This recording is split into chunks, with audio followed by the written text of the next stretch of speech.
Okay, today we're going to talk about convergence again, or still.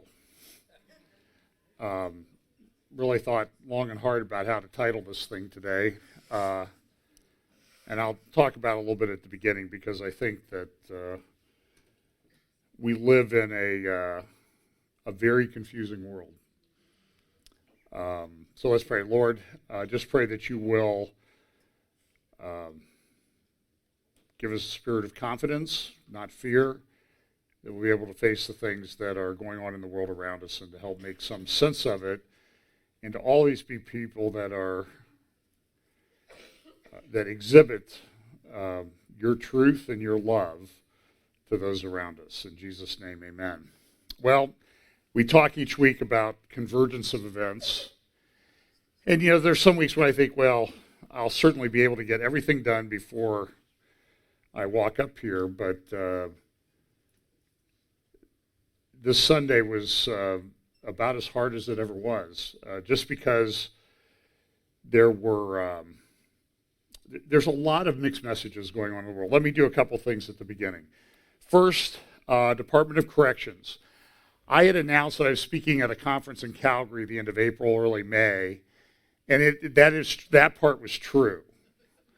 The part I got wrong, it's 2021. So there is a conference in Calgary around that time. I think it's called Last Days Bible Conference or Last Day Prophecy Conference. You can look it up on the internet. I know they will have great speakers this year, as they do every year.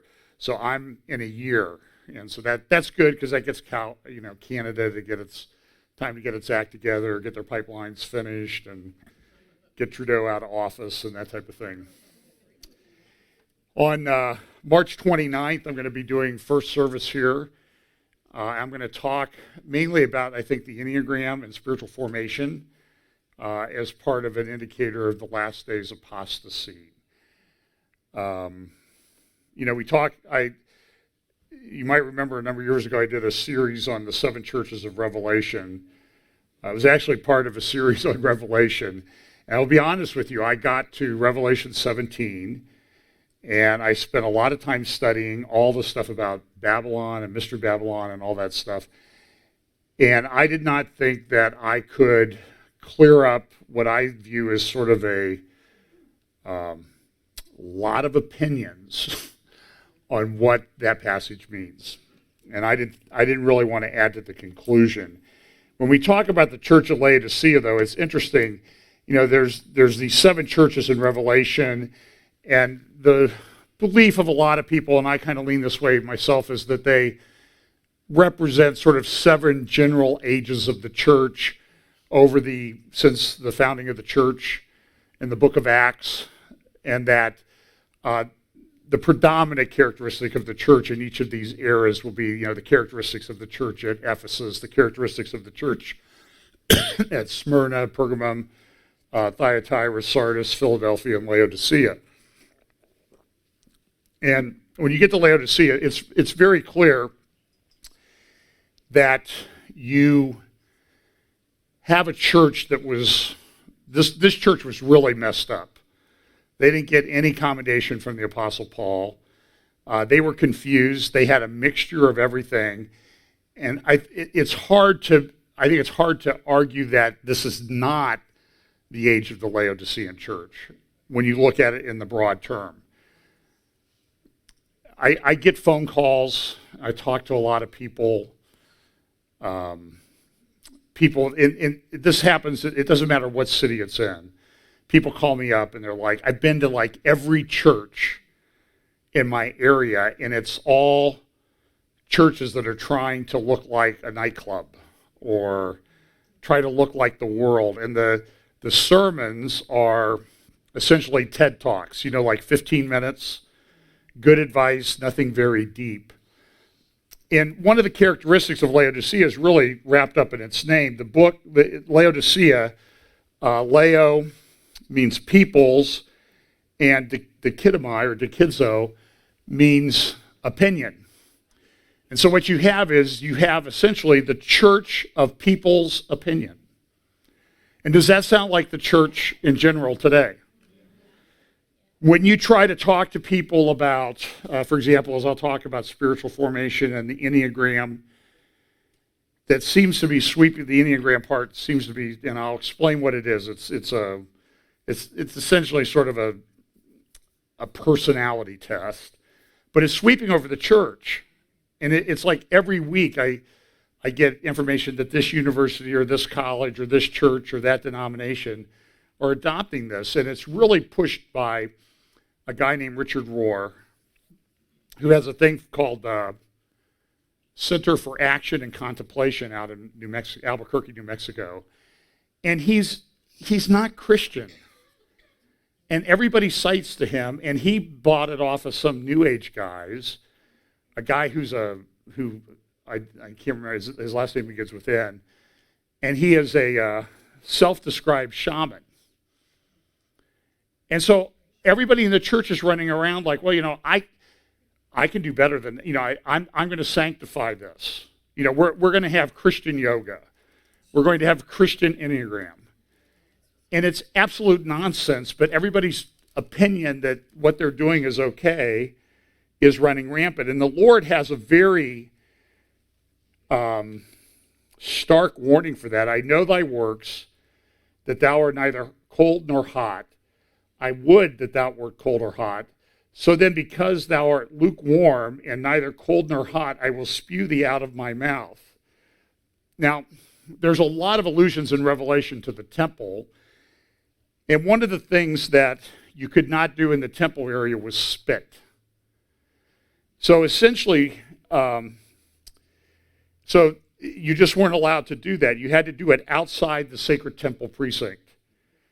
So in Revelation 3:16, saying that the Laodicean church would essentially saying that it would be removed to a place outside of God's protection, outside of the sacred area that God had set aside. And that's a pretty stark warning. There's also other, and part of the what happened in Laodicea was Laodicea didn't have its own water source, so it brought in water source from Hierapolis, which was warm springs. It's a very beautiful area even to this day. And then Colossae, but by the time it got to Laodicea, it mixed. And it wasn't hot water like at the springs at Hierapolis, and it wasn't cold water like they had at Colossae. It was just, I spent a lot of my life growing up in Northeast Ohio, where when you were there, you never noticed it. But when you go back, you turn on the tap, and it smells like rotten eggs. There's a lot of sulfur in the water, and it's pretty disgusting if it's not treated. And this is sort of the picture that Jesus gives. There's also a passage that I was looking at a little bit this week in 2 Kings chapter 22, and I've talked a little bit about this in the past. And I'm not going to go read a lot about this, but there was in the days of Josiah and Ahab, Josiah wanted to go into battle, and he'd done a lot of good things. He had torn down the high places and that sort of thing. He went to, I may get my stories mixed up here just a second.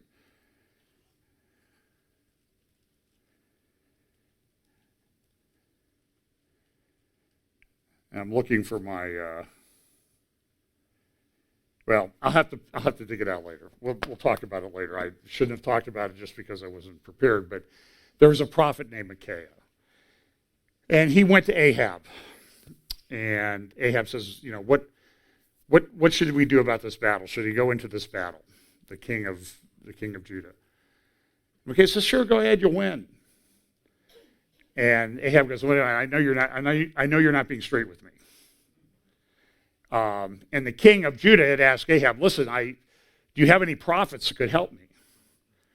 And he says, yeah, I've got 400 here. And they always tell me good things.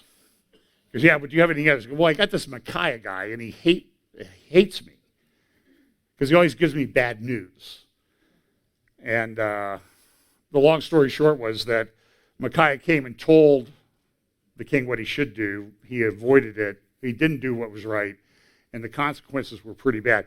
But it kind of gives you an indication there that there were 400 prophets who were always going to tell the king good news, what he wanted to hear. But there was only one that was really to stand up and say what was really going on. Now, this week, I'm going to talk about the coronavirus in just a minute. Let me give a couple things out of the way. So we have a Department of Corrections, already talked about that a little bit. We also have a Too Good to Check department. Now I'm told that this is a sign outside of Bethel Church in Reading that the healing rooms are canceled because of the coronavirus. Okay. As I said, that's too good to check. I'm sure somebody will fact check it for me and tell me whether it's right or not. But, and we'll talk probably a little bit about Bethel when things come up here in a few weeks when I talk about that specifically. Here's an interesting picture. It's a picture of a volcano in Indonesia. And this is what the person reports. This volcano in Indonesia has just spewed out more CO2 than every car driven in history.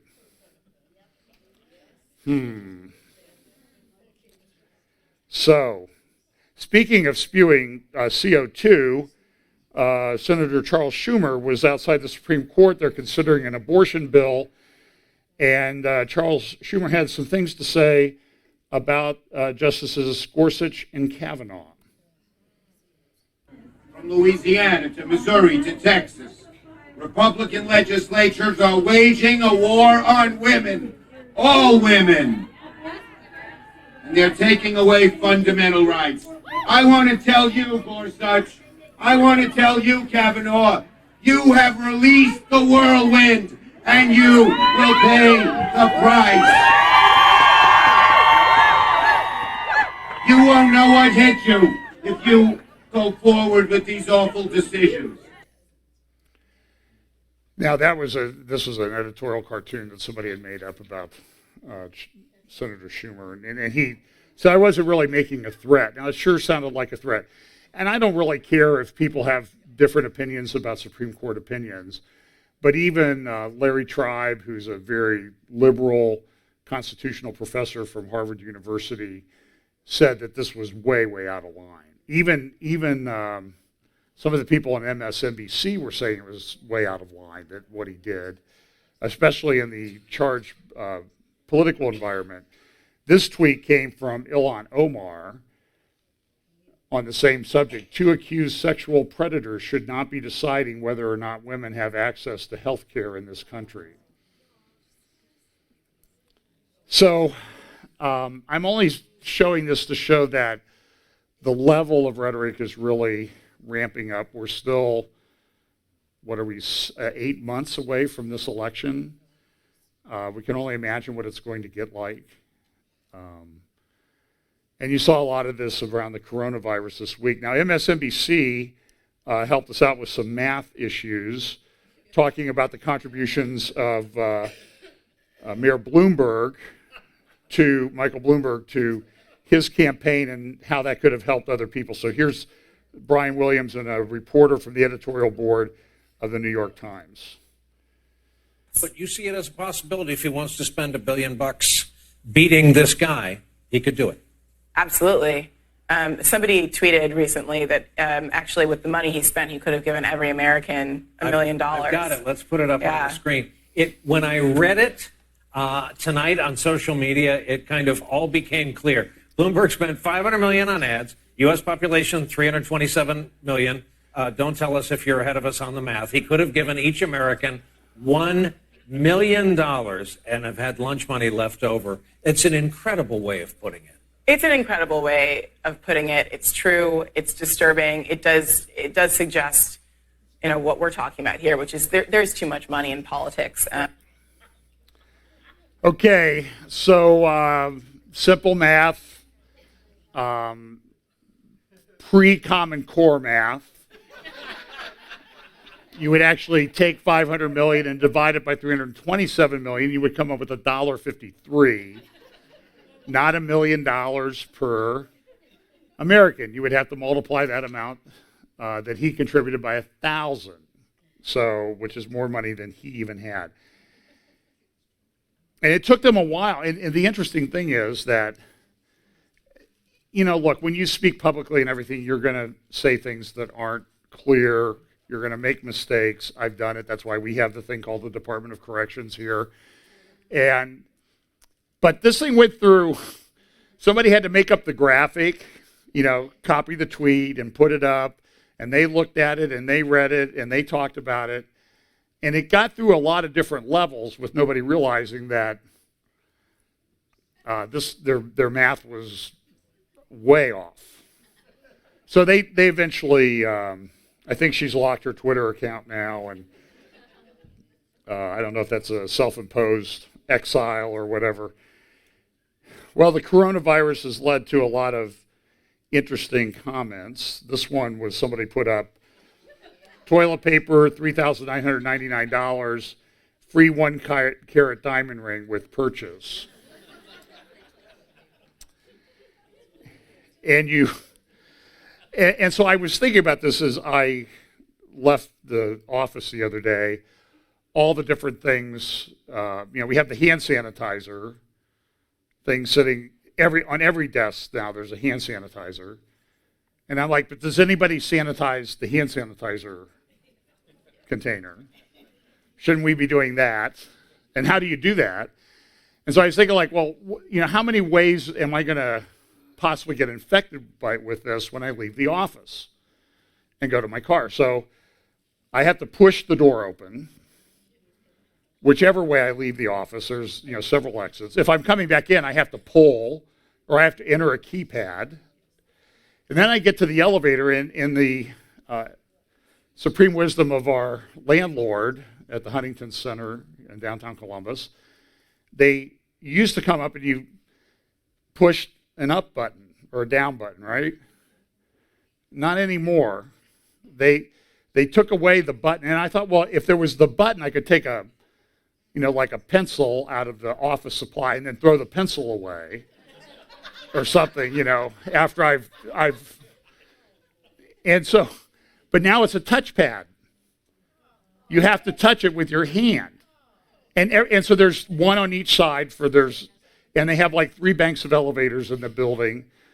And so there's like 6 touchpads down there in the lobby, and then every floor has a couple, and you have to touch them. And when you get on the elevator now, there's no buttons on the inside of the elevator because you do the touchpad, and then it tells you which car to get on. And if you're sitting there like everybody else, you hit the pad, and it's like, oh wait, which one? So now you have to touch the pad again because you forgot which one elevator she told you to get on. So then you go over and I have to push the revolving door to get to the parking garage. And then I go to the parking garage, and it's same landlord, but it's elevator classic, I call it now, that you punch a button. So I could touch that button, then I get on the elevator and I have to touch another button, and then I go down and I have to push open the door. So there's about 12 ways that I'm going to die or catch this thing if it ever breaks out in Columbus. I'm doomed. It's almost impossible. It's either that, work at home, wear gloves, or I don't know, retire and play golf maybe. But so this thing has spread. A lot of really great graphics. The Wall Street Journal did a very good series this week on the spread of the coronavirus. It sort of shows how it's spread from Wuhan around the world. It's pretty much everywhere now.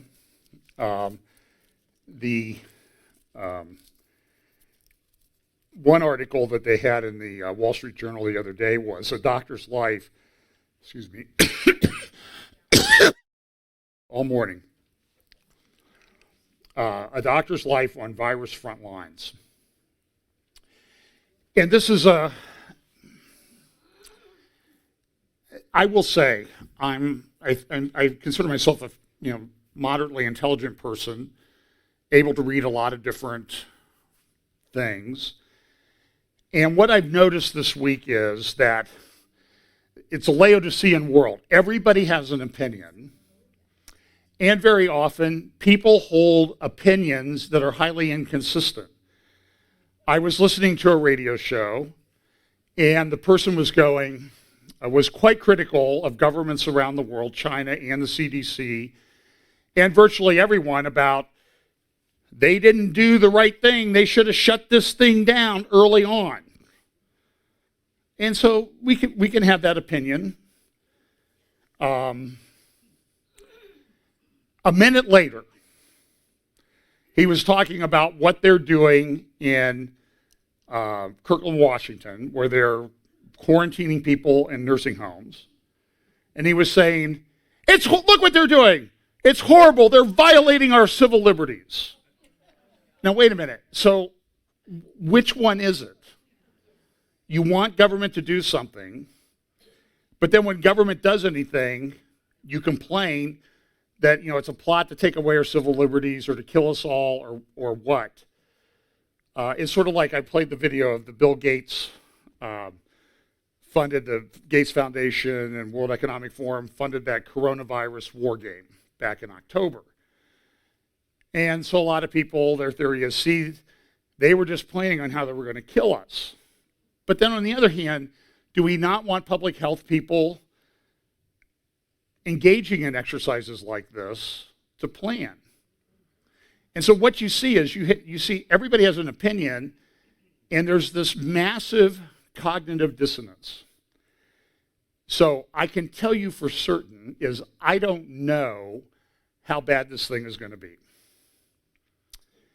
I will say when you read articles, and everybody says there's the other side, this is the end of the world, this is the pestilence of Revelation, and other people say, it's just the flu, man. It's all overhyped, nothing to worry about. This article, very good journalistic investigation here, 22 doctors in Wuhan died. Now, I'm just telling you, that doesn't sound like the flu to me. Now, it is true that it's probably hitting older people more, and particularly older males, particularly people with pre-existing conditions. But part of the problem is there's not enough testing kits. And I don't know that it's a fair criticism to say, well, they should have had more testing kits, but you don't have a testing kit until you know exactly what the virus is that's out there running around. And it takes time to manufacture these things. And if all the manufacturing facilities where these might be made are shut down, that makes it a little bit more difficult.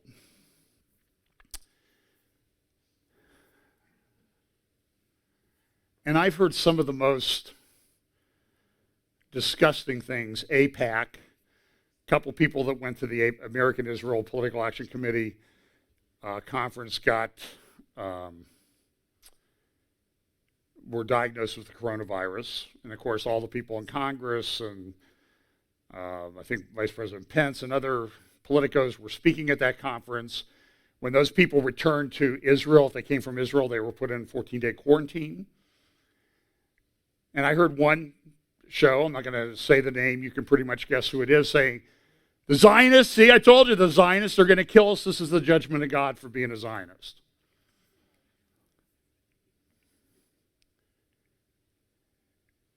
And that is vile and disgusting.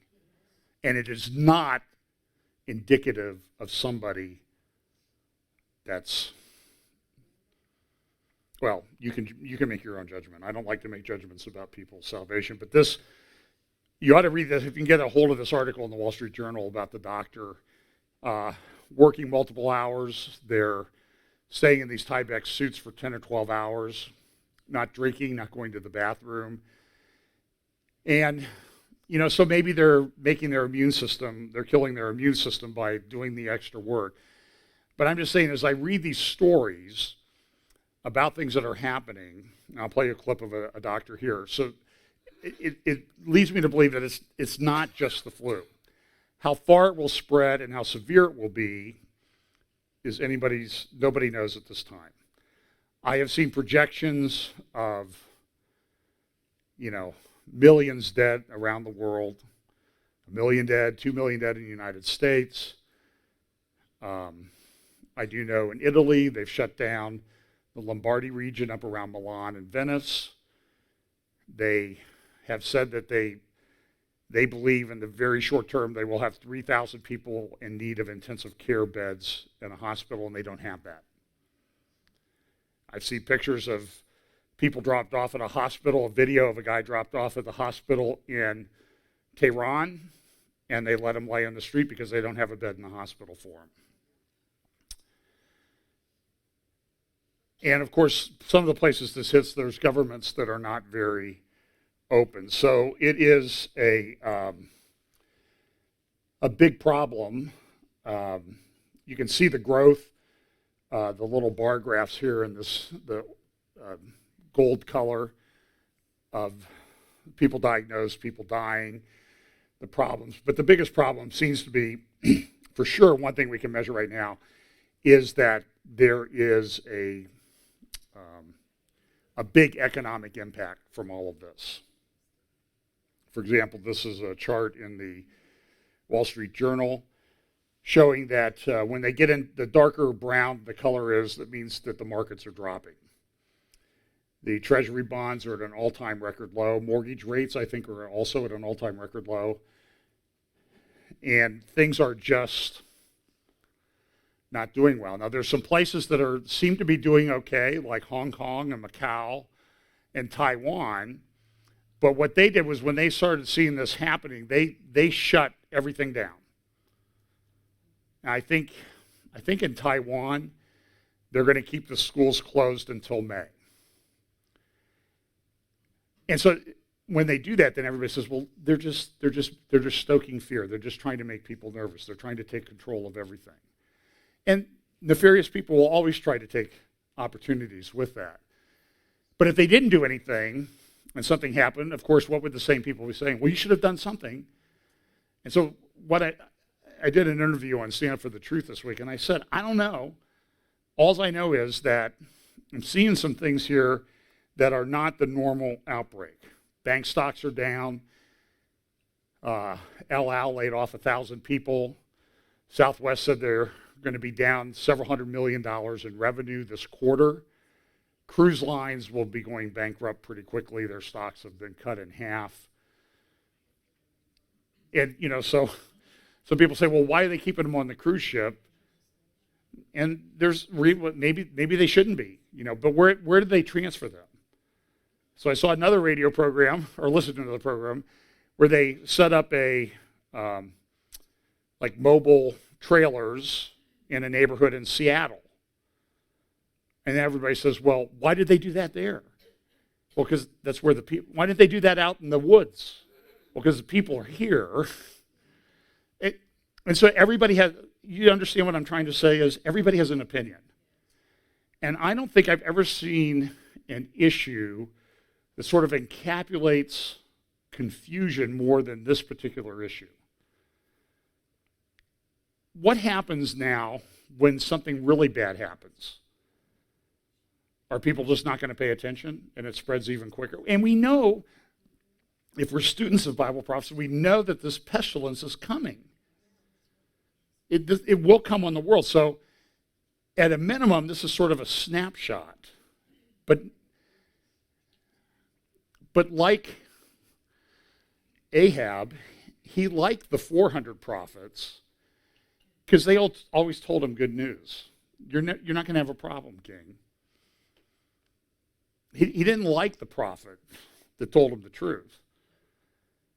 They didn't treat Jeremiah very well, if you might remember, even though Jeremiah was right. So this is a huge problem. In the Times of London on Friday, there was an editorial. Now I'm going to read part of the editorial, but I actually, if you get past the first couple of paragraphs, I actually agree with some of the things that the guy said. It's a financial analyst. But I want you to see what he says at the beginning, because I think there are people that would agree 100% with what he says. He says this: virus can trigger a new industrial revolution. Starts off, don't take this the wrong way, but if you are a young, hardline environmentalist looking for the ultimate weapon against climate change, you could hardly design anything better than the coronavirus. Unlike most other such diseases, it kills mostly the old who, let's face it, are more likely to be climate skeptics. It spares the young. Unlike most other such diseases, it kills most of the old, it spares the young. Most of all, it stymies the forces that have been generating greenhouse gases for decades. Deadly enough to terrify, containable enough that aggressive quarantine measures can prevent it from spreading. The rational response for any country determined to prevent loss of life is to follow China's lead and lock down their economy to stem its spread. And then he goes on and he says, of course, it's quite possible life returns to normal after the coronavirus. But one consequence of this disease could be that it forces us to take a long, hard look at the way we run the world and change it. Now, in some respects, he's correct. He goes, most downturns are Darwinian moments for capitalism. The old go out, lumbering companies that failed to move with the times, and in come their disruptive rivals in a blaze of creative destruction. Hardship focuses the mind, and companies find more efficient ways of running their businesses. The economy that emerges should be more productive than its predecessor, yet in this crisis, the opposite may be happening. The more efficient, which is to say the cheapest way companies have found of manufacturing products, is to use supply chains that straddle the globe in search of cheap labor. If something could be made for less on the other side of the world, so be it. Yet coronavirus, which threatens to constrain the free movement of people and goods, will deny companies this cheapest avenue. Companies will have to think long and hard about whether intercontinental supply chains make sense. Already some companies are shifting production back home and opting for home-built components. On the one hand, that spells enormous disruption and could make all of our lives more expensive, yet there is also a silver lining, which one need only to appeal to extinction rebellion. What if this new nudge we need to embrace, what if this is the nudge we need to embrace a new model of what? Globalization.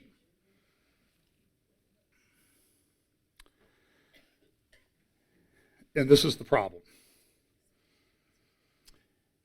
It is, and of course, this is his concluding then, it's possible life returns to normal after coronavirus, but one consequence of this disease could be that it forces us to take a long, hard look at the way we run the world and change it. And there's been some pretty dramatic changes. The Kingdom of Saudi Arabia essentially shut down virtually all pilgrimages to Mecca and Medina. What's the word that we always use now? This is unprecedented. And there's pictures you see, they were all over the internet, of the Kaaba there, their holy site, sitting in the shadow of this, one of the tallest buildings on the planet, the largest shopping mall in the world, one of the largest hotels in the world, and nobody in the Kaaba. This thing is being remodeled, by the way. When they started, it could accommodate 2 million people at one time to worship. When they're done, they expect it to be able to accommodate 5 million people at one time. So this is not an inconsequential thing. Here's a picture from the big tower, taken at a time when it should be at night. They've completely shut it down for the most part. They're sanitizing it. I've seen some pretty disgusting, I've mentioned a media program that was sort of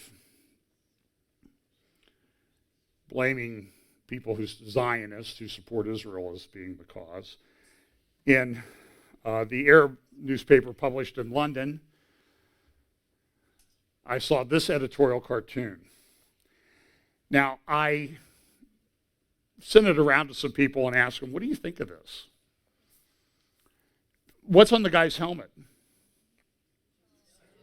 Star of David. Who's wearing the mask? The coronavirus. Now, my interpretation is the coronavirus is even scared of a Jewish Israeli soldier. And this stuff is all over the place. That's a fairly mainstream publication. In Israel, a few days ago, it was 60,000. Now I'm told 100,000 people in quarantine. Israel has expanded travel limits to France, Germany, Austria, and a couple other European countries. They've laid off workers at El Al. They are not flying to San Francisco. They're combining flights. There are airlines flying essentially almost empty planes to places because if they don't have the traffic, they will eventually lose that slot at that airport. And I remember after 9/11, I was flying quite a bit in those days, and I can remember flying from Columbus to the East Coast or Columbus to Dallas on a 737 with 2 or 3 other people. One time, one other guy and I flew from Ontario to Sacramento on a 730. That's freaky. It's like, a ghost plane in the horror. You can hear every creak in the plane, because there's nobody sitting there. 100,000 people in quarantine in Israel. People returning from the United States are quarantined. There's talk that they may essentially shut down visits from people in the United States because we have an outbreak of coronavirus. I don't think we've had anybody diagnosed here in Ohio yet, and it may turn out to be not that much. But there are people that are passing away from it. And there's a lot of dispute about what the death rate is and that type of thing. Somebody said, well, it's only 10% for elderly people if they get it. I'm like, I don't know. If I had a 10% chance of not making it, getting in my car to drive to church on Sunday morning, I probably wouldn't take that risk. To the voice in the back, you are elderly. I believe it's 70 and above. I only say that because I'm 66. But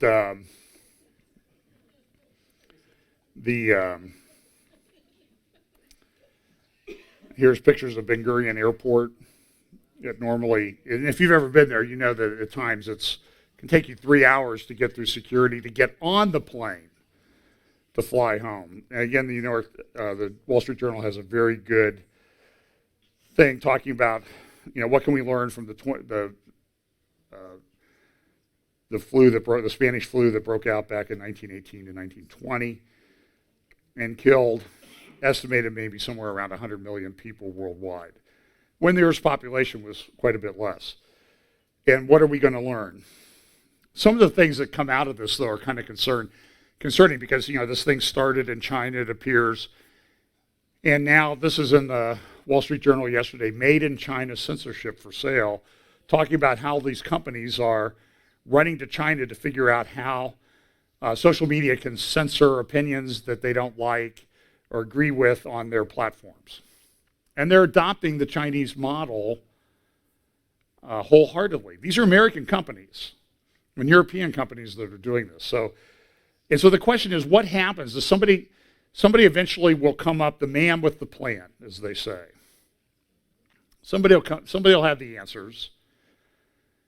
And the coronavirus may go away and turn out to be nothing, may turn out to be overhyped. But what happens when one of these things really does come? Are people going to listen to the 400 prophets to tell them everything's going to be okay? Or are they going to listen to somebody who's telling them the truth? Or is it going to be like it is this time when people are holding opinions on all sides of the issues at the same time in a state of cognitive dissonance that I don't think I've ever really seen with anything else? So the bottom line is, I don't know. I do know that I think we're getting a picture of what can happen, and we do not know what the disruption will be in terms of what the economic impact will be. I've seen pictures of If you've ever been to the ports of Los Angeles and Long Beach in California and gone along that high bridge that separates the two of them, I remember when we were there a few years ago, there are tens of thousands of these containers. And I'm seeing pictures of those ports right now where a lot of the part of those ports is pretty empty.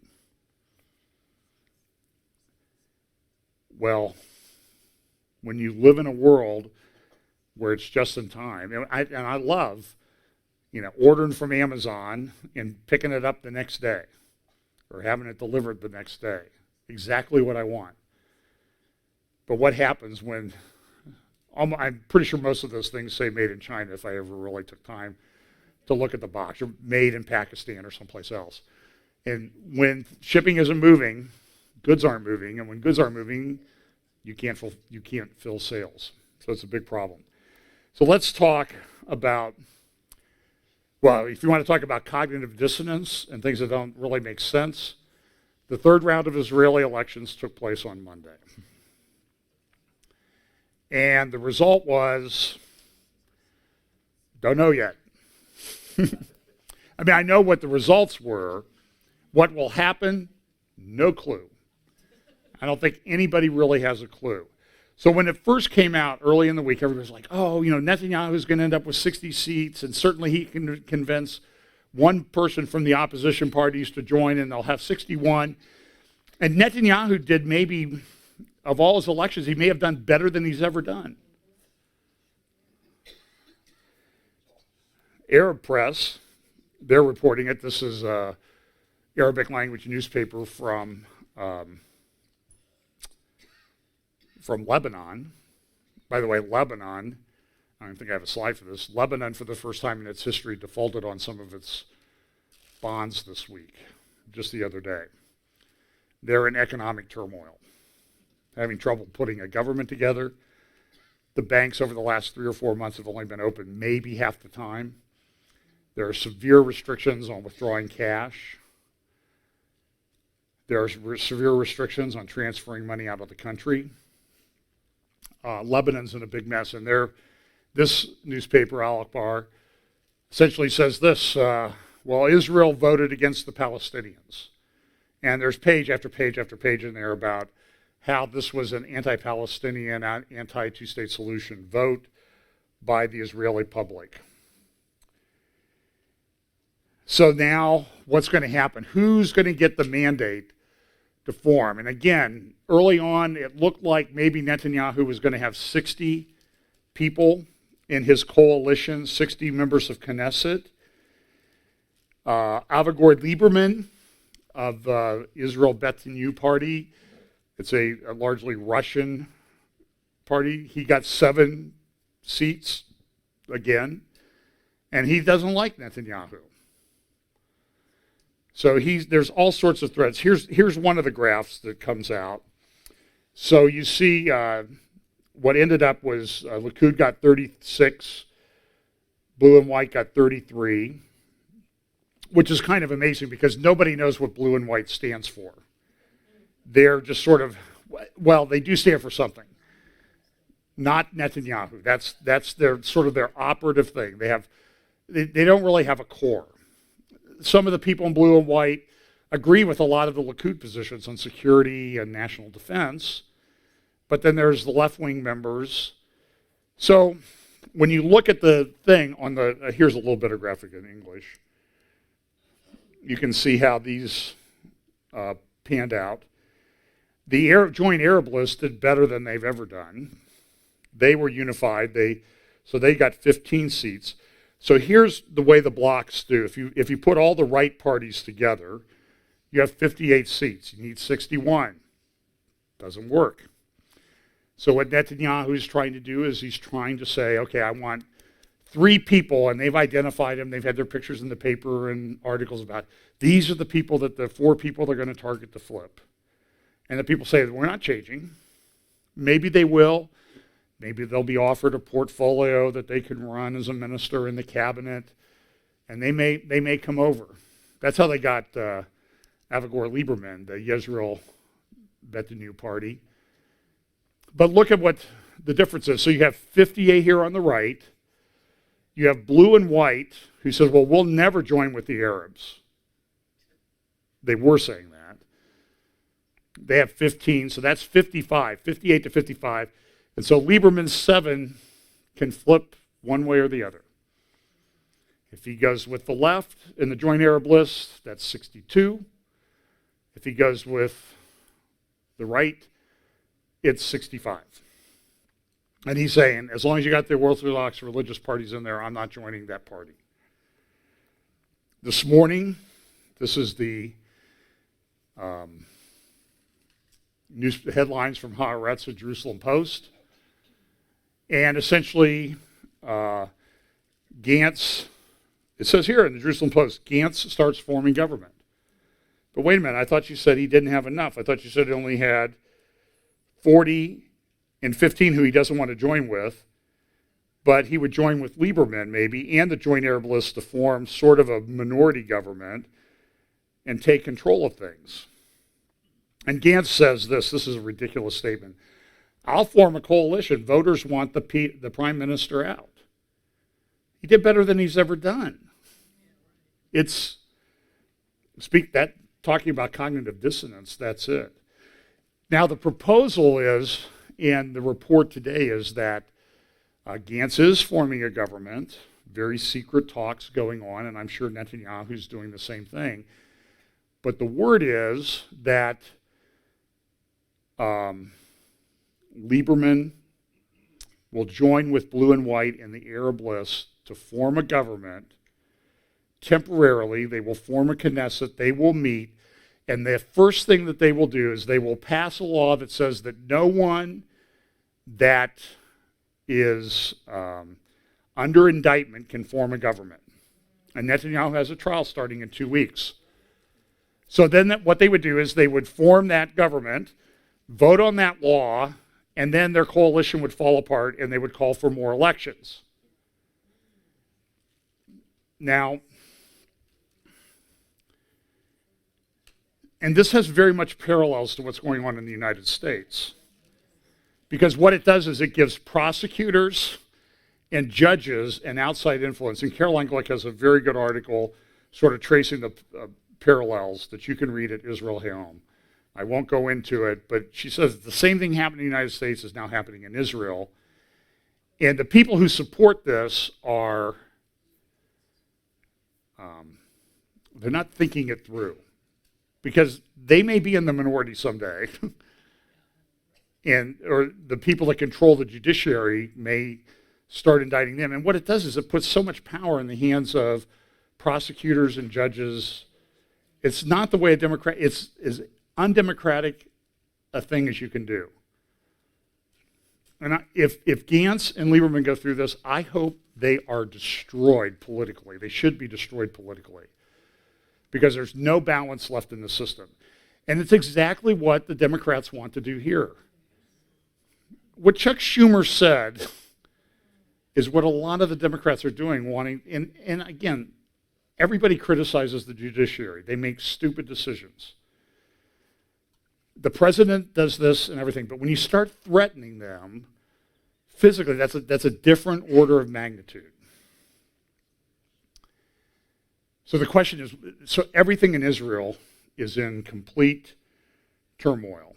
And here's Caroline's article, in America, voting is the only game in town and voters are the source of power. In Israel, the courts are in charge. And I would disagree with her that I think in America they really want to follow the Israel model that seems to be working right now. So will there be a fourth election? I don't know. Well, I think it's very likely. I'm very concerned about this little stunt that they may pull to put in this law about Netanyahu being under indictment. So he can't form a government. But what if he's found not guilty in over the next month?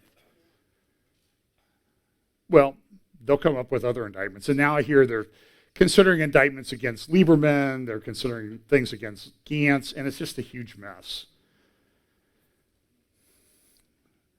And I don't know, how long does this cycle go on, especially in a world that's in this state of turmoil?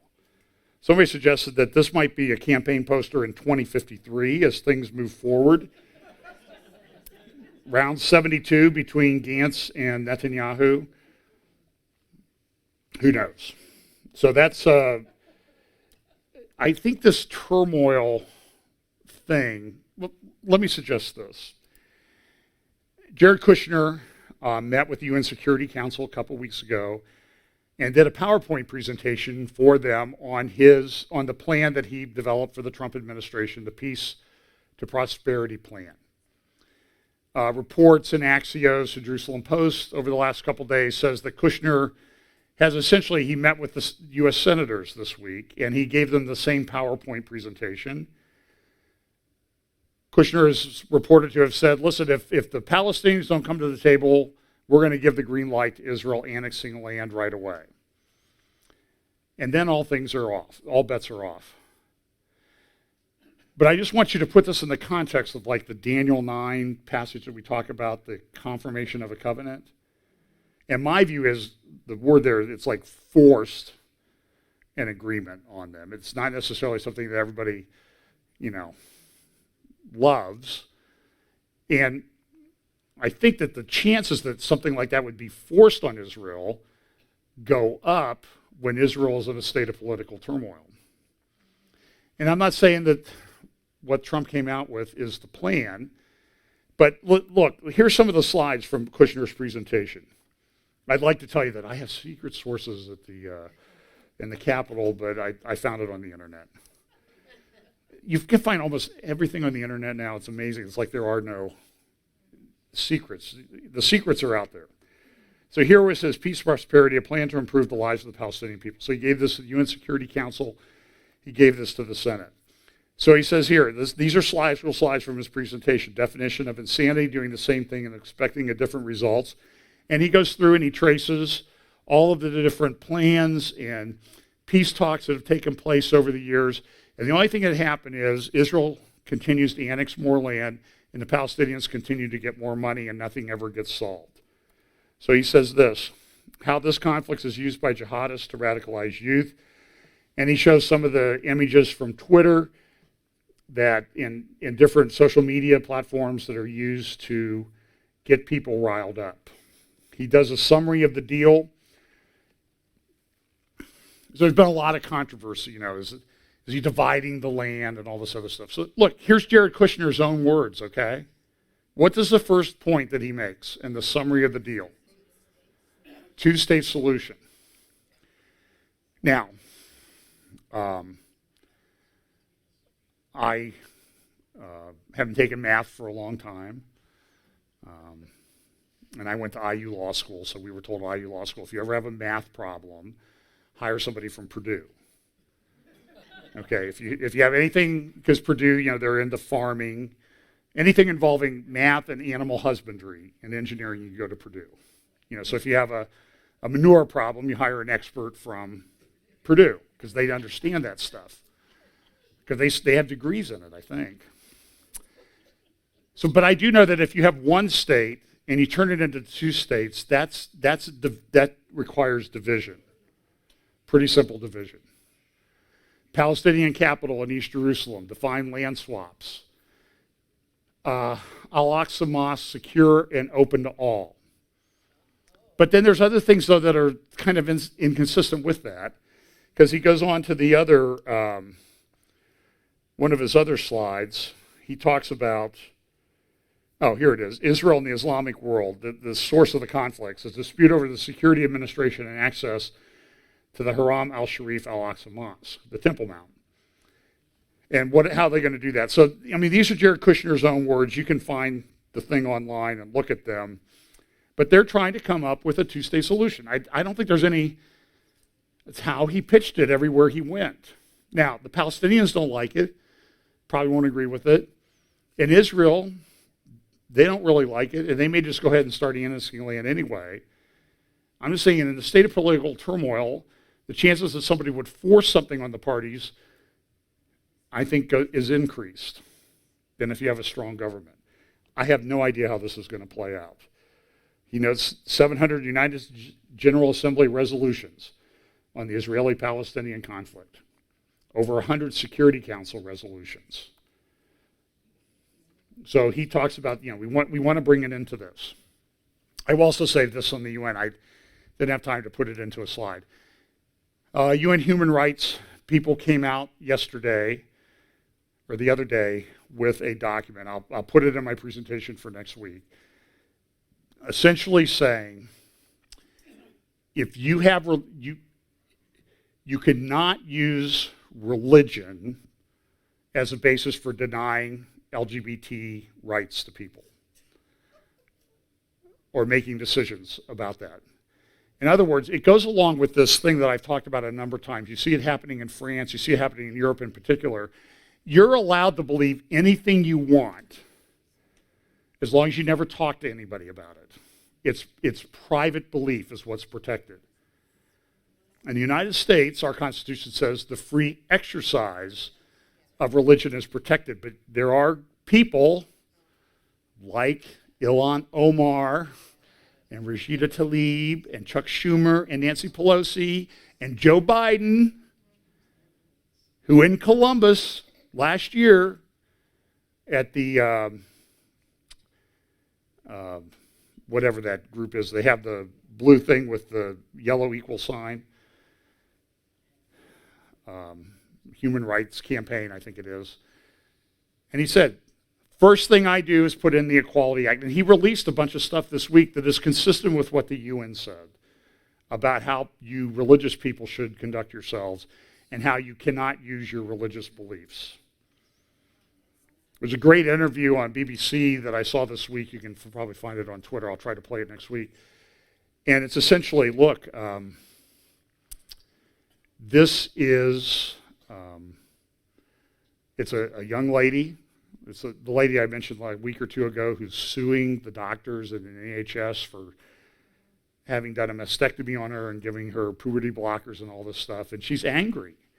And so I'll give BBC credit, I think it was the BBC that did it, for interviewing her and letting her speak her piece about this. But listen, if the Equality Act in the U.S. and what they want to do and the UN, what they've just come out with, and so this is how all the religions of the world should act. We know better than everybody. The word coming out of that will be to this young lady is shut up and live with the fact that we mutilated you. I had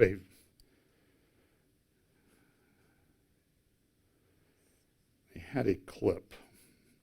It was on the coronavirus. You want me to play it as a medical doctor? Okay, give me 1 second here. I'll have to insert it into a slide. I apologize. I'm telling you, I got about 3 hours sleep each of the last 2 nights trying to put this stuff together. It's been an incredible couple weeks with all the different things going on. This was on, I think, British Channel 5. You'll see the name of the doctor here in just a moment. And I'm only passing along as, you can say you don't agree with him, that, he's just making it up and all this other stuff. But this is what this doctor had to say. This is the most frightening disease I've ever encountered in my career, and that includes Ebola, it includes MERS, it includes SARS. And it's frightening because of the combination of infectiousness and a lethality that appears to be many-fold higher than flu. What scientists know about this virus so far? What concerns you most about it? I think the most concerning thing about this virus is the combination of infectiousness and the ability to cause severe disease or death. And we have not since 1918, the Spanish flu, seen a virus that combined those two qualities in the same way. We have seen very lethal viruses. We have seen certainly Ebola or Nipah or any of the other diseases that CEPI, the organization that I run, works on. But those viruses have high mortality rates. I mean, Ebola's mortality rate in some settings is greater than 80%, but they don't have the infectiousness that this virus has. They don't have the potential to explode and spread globally. So you fear this could end up being on a scale of the Spanish flu? I don't want to make a prediction because I think what happens with this virus is actually up to us. I do think this virus has the potential to cause a global pandemic if we're not already there. And I do think the virus has demonstrated that it has a lethality that is likely many-fold higher than normal flu. What do you say to people who say, you're using these martial metaphors, you're making it sound very scary. You have a vested interest in making people fearful, so you get the investment in a vaccine. What do you say to that?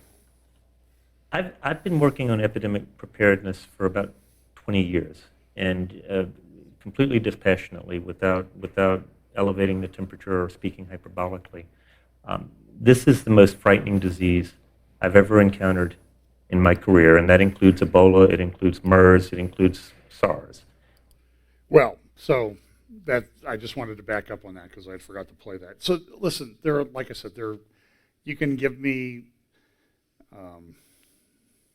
It's very interesting.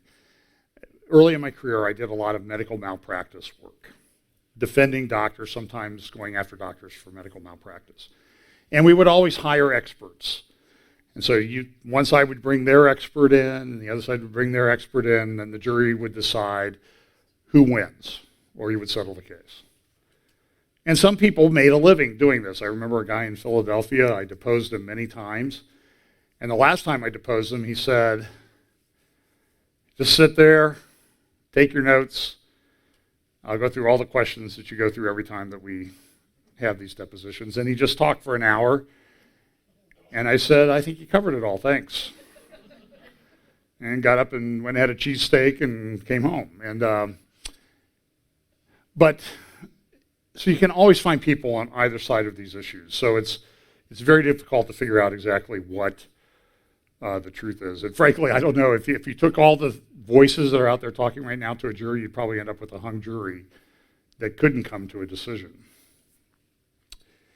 So we have coronavirus, economic downturn.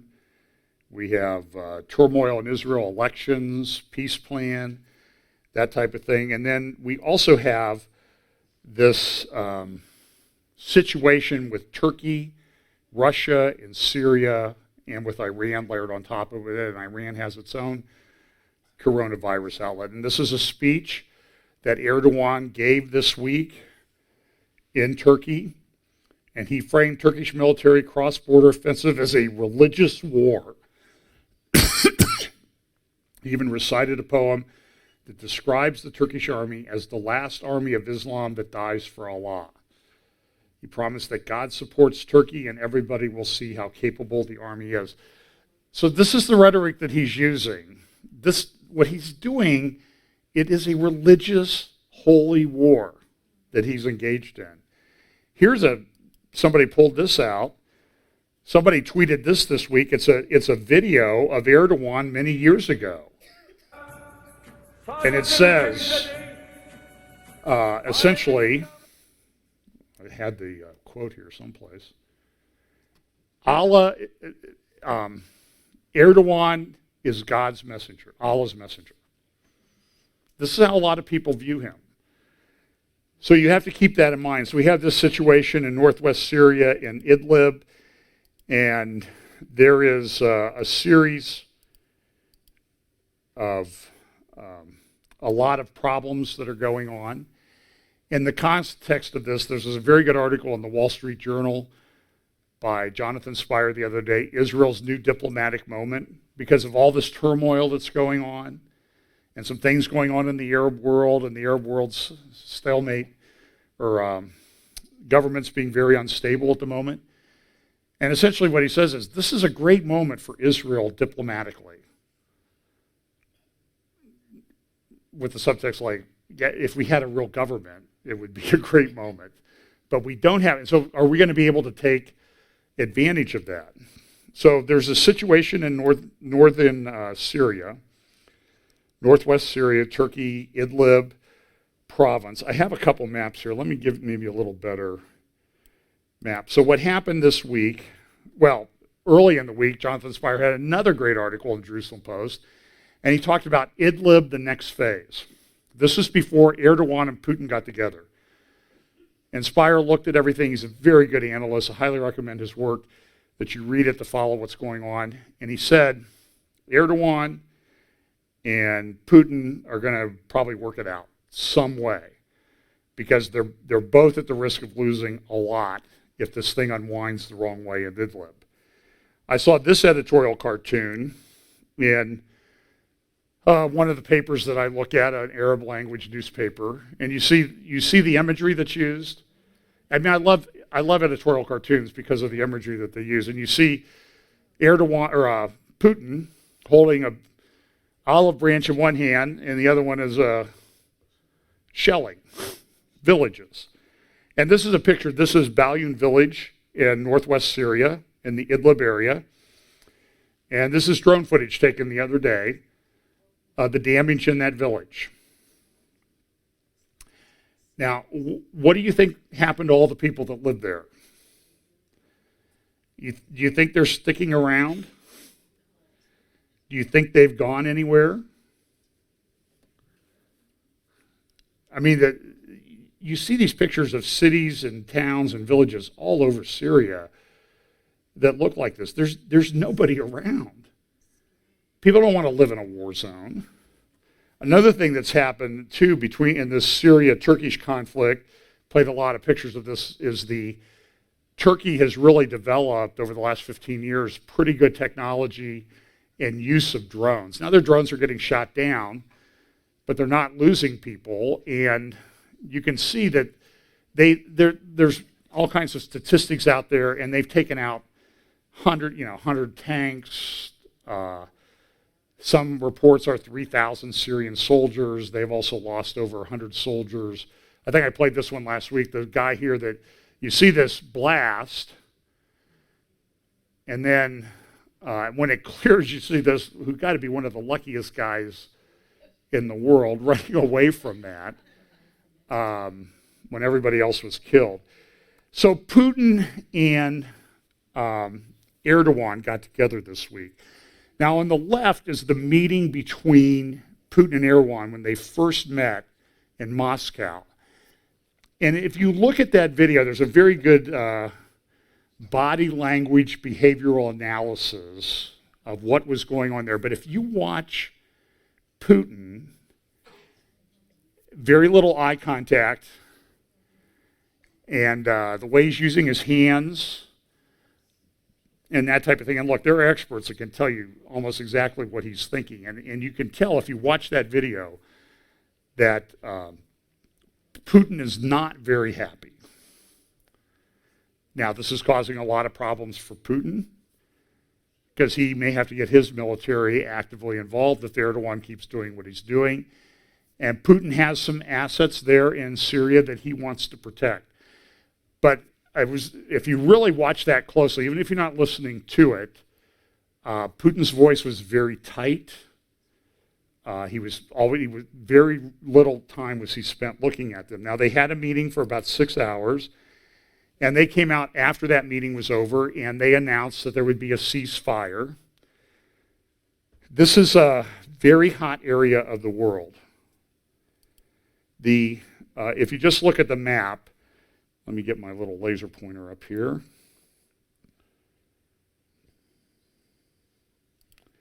So Russia has its assets up here in the Black Sea. If they want to put naval assets into the Syrian theater, they all have to go down here through the Bosphorus at Istanbul. That's controlled by Erdogan in Turkey. Now, usually Turkey will escort them.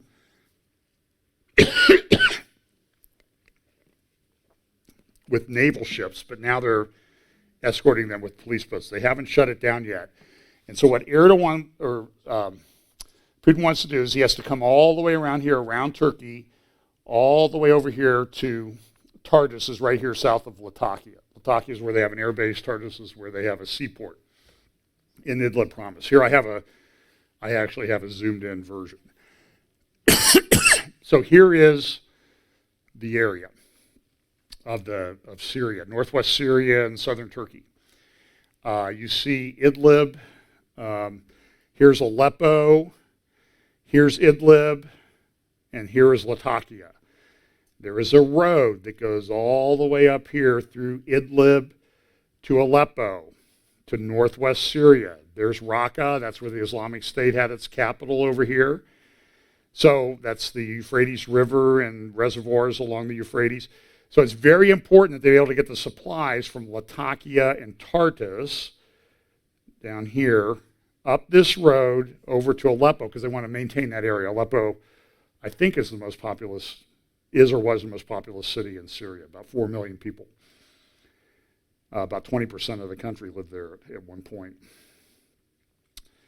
So this road is very important. So when they got together, so here's the, I forgot I had all this, Idlib, Aleppo, Raqqa, Tartus, Latakia. So here's a map in Russian language about the security zone that they have. Here's a little bit better map.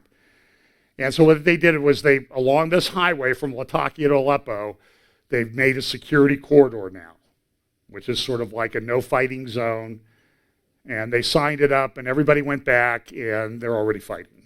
They're shelling each other and that type of thing. So it's not been solved. But in this blue area, the dark green area is what the Syrian government has taken back over since January, over the last 2 months. In that blue area, it's about, 10 miles wide, 20 miles north to south. There are 3 million people that live there. And this is the problem. This is where all these refugees are coming from, the fighting. So this is an editorial cartoon. You see the lady carrying the Middle East on her shoulders, the refugee and that type of thing. Here was an interview on Al Jazeera about,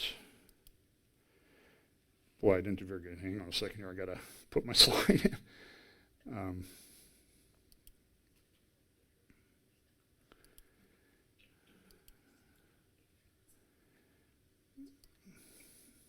Apologize for this. Okay, here's a little interview with one of the UN people about what's going on in Syria, in Idlib.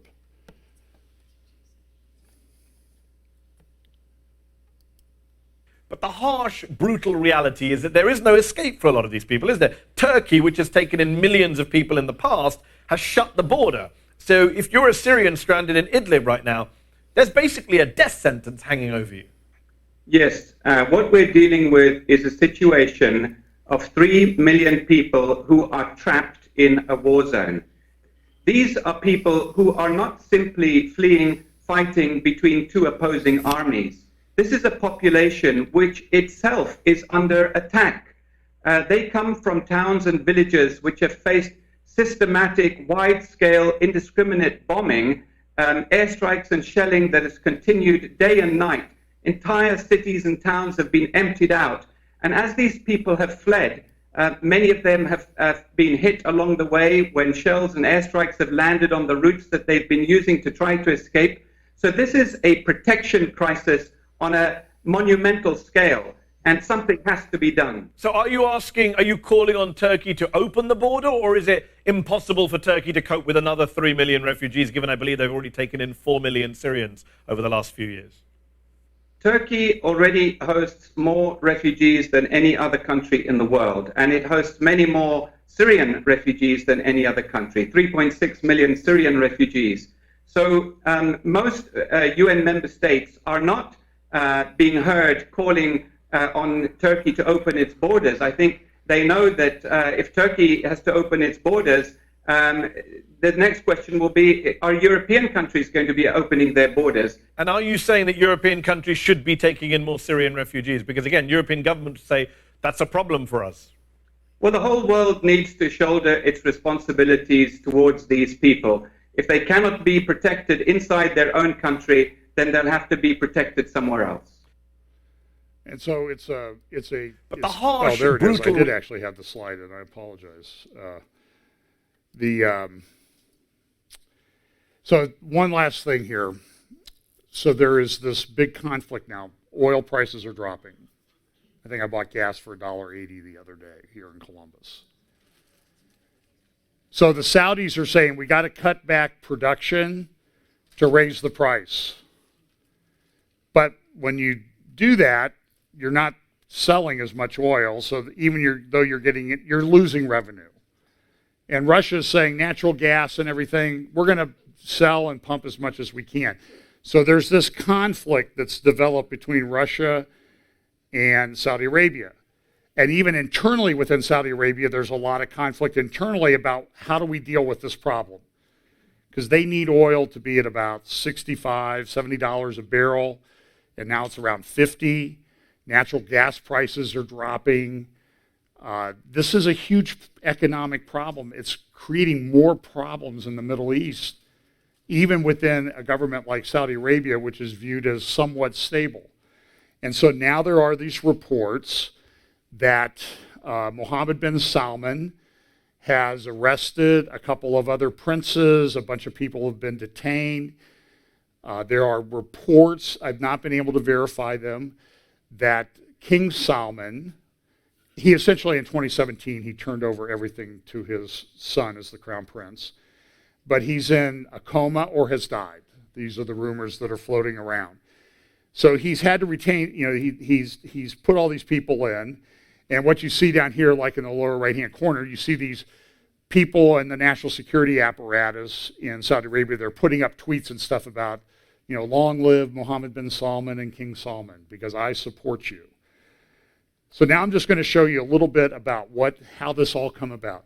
So Saudi Arabia, the original king in 1932 was King Abdulaziz, King Saud, and he ruled till about 1953, and he had, nobody knows exactly the number, around 41 to 43 sons. So they would pass everything down through the sons. So he died, and he had a bunch of sons. So until this day, so he died almost 60 years ago, his sons have been succeeding one another. Well, when you have 41 sons, and they have multiple wives and a lot of kids, pretty soon you have a pretty big clan.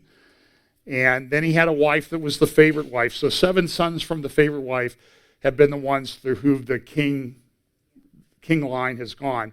But now they're all dying off. So Mohammed bin Salman would be the first one to rule Saudi Arabia who was not the original king or one of the sons of the king. So remember this guy, he died in 2015, King Abdullah bin Abdulaziz. And he had an interesting title in that he was the first one to have not only the title of king, but the protector of the 2 holy mosques. So in 2012, he appointed one of his brothers to be the crown prince, 2011. And the guy died. So then he appointed his brother, King Salman, to be the crown prince. King Salman became the crown prince when his brother died in 2012. King Salman, in turn, this is very interesting. It would make an interesting TV movie or series, really, about the intrigue that goes on in the South Palace. And they're incredibly wealthy. Mohammed bin Salman has a yacht that's worth about $500 million. I don't know if you know that. So it's not like these people are paupers. So there's a lot of money. With money comes a lot of power. So King Abdullah made this guy, Prince Mohammed bin Naif, the crown prince when he came to the throne in 2015. But then something happened, and in 2017, he made one of his youngest sons, Mohammed bin Salman, the crown prince. So now what's happened is that the former crown prince and another brother of King Salman have been arrested and detained, And there's something that there's been a palace coup. So these two guys in red have been arrested. And so now we have yet another government in turmoil in the Middle East. And what does that mean? The belief is that Mohammed bin Salman is not liked because he seems to be open. He's changing things in the kingdom, letting women drive, and he seems to be favorable towards Israel. I've heard reports that he had a Jewish nanny when he was growing up. I've heard that. I don't know if it's true. I'm just passing it along. I've seen that more than one place. So he seems to be a little bit sympathetic to Israel. All I'm saying is, do you understand what I'm trying to say is there's this convergence of all of these things happening all at once. And you need to pay attention to what's going on, because I don't know how it's all going to play out. I know eventually Jesus returns and sets up his kingdom and cleans up this whole mess. And so we can look forward to that. But you need to understand that it will be, I think, sort of a turbulent, tumultuous time to be alive until then. So let's pray, and we'll take up some more details on these things this week. Father, thanks so much for your word. We pray, Lord, that you would help us in these times to be as wise as serpents and harmless as doves, that you will give us wisdom as to how we can protect ourselves, do the right thing, and minister to those around us who might be in great need. Pray that you will put your supernatural protection on us and keep us healthy during these times. And again, give us wisdom to act and give us opportunities to share the gospel with those around us, because people are going into eternity in many different ways these days. And the time is now for salvation. Give us opportunities to share that gospel. In Jesus' name, amen.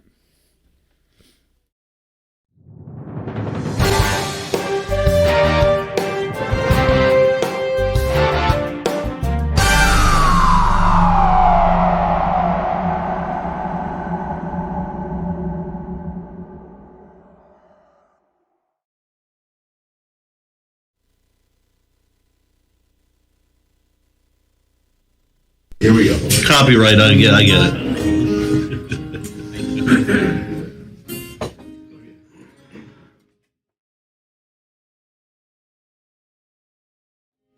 It's better than driving to Sunbury, just watch the tube in your BVDs, slouching around and feeling groovy.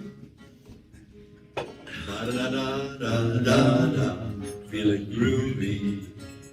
They had to give us the John. Yes, musical era. Read that. Hello, Howler. What's a shaking?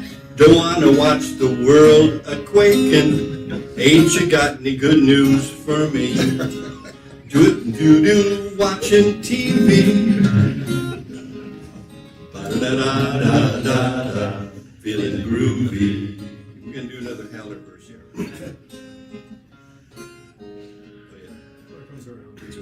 Hello, Howler, lay it on us. What's new on the coronavirus? Ain't you got good news for me? Do watching TV. Da-da-da-da-da-da, feeling groovy. Little bridge here.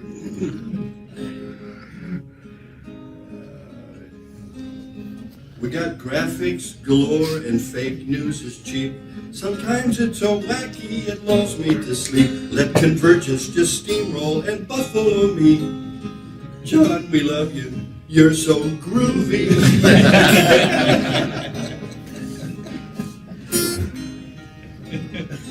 You need to make John, this the we love bumper. you.